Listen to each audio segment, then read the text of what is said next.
ताज़ा खबर रहने वाली है। खट्टर के गांव के लोग बोले, कहाँ के लोग? खट्टर के गांव के लोग बोले यहाँ बीजेपी नहीं जीतेगी। सीएम रहकर पीने का पानी तक नहीं दे पाए, ज़मीनें जाने से किसान हैं बहुत ज़्यादा योगी जी से नाराज़। तो आइए देखते हैं इसको पूरा विस्तार से।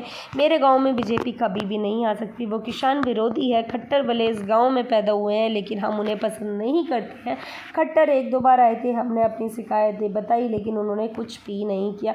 हमारी 10 किले खेती, 4 से 5 बीघा ज़मीन ऐसी ही पड़ी है, पानी आता ही नहीं है तो खेती कैसे करा जाए। रोहतक के निलंदा गांव के रहने वाले बलबीर मेहरा हरियाणा के सीएम रहे मनोहर लाल खट्टर से नाराज़ हैं बेहद।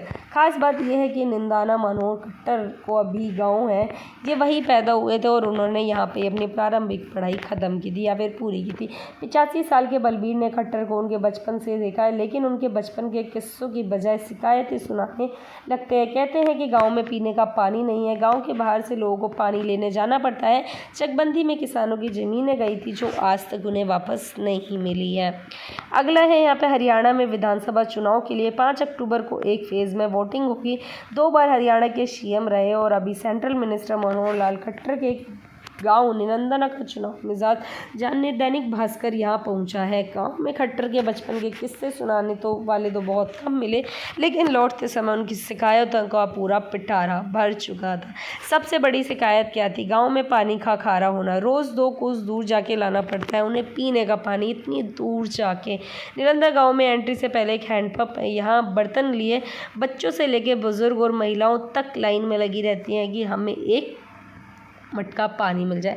साइकिल पर प्लास्टिक की कैन बांधे एक शख्स हमारे पास से निकला, गुस्से में बोला गांव का पानी खा रहा है, मैं रोज़ 1 कोस दूर से पानी लाता हूँ, एक बार में 1 कैन लेके जा पाता हूँ, 2 से 3 कैन की ज़रूरत है। तो कब वो लेके आएगा, कब वो छोड़ के आएगा और कब वो लाइन में लगेगा और भगवान जाने कब तक उसे पानी मिलेगा। सरकारी नल नहीं है क्या? जवाब मिला है लेकिन हफ्ते में एक बार 10 मिनट के लिए पानी आता है और फिर बंद हो जाता है, तो उसमें क्या ही होगा। यही हमारी मुलाकात 85 साल के बलबीर मेहरा से हुई। हमने खट्टर के बचपन के बारे में पूछा तो उन्होंने किस्सों की जगह शिकायतों का पिटारा खोल दिया। बताते हैं हमारी खेती ऐसी ही पड़ी है, पानी नहीं आता है तो कैसे किया जाएगा जी। चकबंदी की दिक्कतें पूरी गाँव में है, कोई सुनता नहीं है। मैं बुजुर्ग हूँ फिर भी पीने का पानी लेने के लिए रोज़ 2 किलोमीटर दूर जाता हूँ, गाँव में पीने तक का पानी नहीं है। ये है हमारे बलबीर अंकल जी जिनके बारे में हम देखेंगे। मेरे गाँव में बीजेपी कभी नहीं जीत सकती है, वो किसान विरोधी पार्टी है।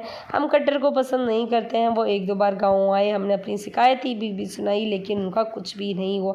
यह हमारे बलबीर मेहरा जो कि निलंदा गाँव से, इनका ट्वीट है। गाँव में हम कुछ और बुजुर्गों से मिले, उनमें एक आज़ाद सिंह हमसे खट्टर के बचपन के बारे में पूछा तो आज़ाद कहते हैं वो यहाँ रहा करता था, तब वो बहुत छोटा होता था, फिर उसका परिवार यहाँ से चला गया।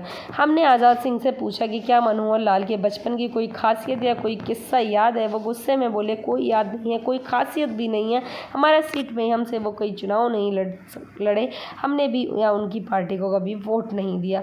हमारे अगले कंटेस्टेंट है, हमारे गाँव में सरकारी पानी आता है लेकिन 6 से 7 दिन में सिर्फ एक बार ही आता है, वो भी मुश्किलों से 10 से 15 मिनट के लिए आता है, उससे गुजारा करना बहुत ज़्यादा मुश्किल है। ये ट्वीट है हमारा आज़ाद सिंह निंदाना गाँव। इनका कहना है पानी की दिक्कत पर आज़ाद कहते हैं सरकार ने तो ये भी किया है कि जहाँ मीठा पानी आ रहा है वहाँ से पाइप की लाइन गाँव में ले जाएं। आज़ाद के साथ खड़े हुए लोग कहते हैं पीने का पानी तो ले आते हैं लेकिन नहाना तो इसी खारे पानी से बढ़ता है। हाथ दिखाते हुए बोले यहाँ ज़्यादातर लोगों को खाज की परेशानी है और ये इसी पानी की वजह से उत्पन्न हो रही है।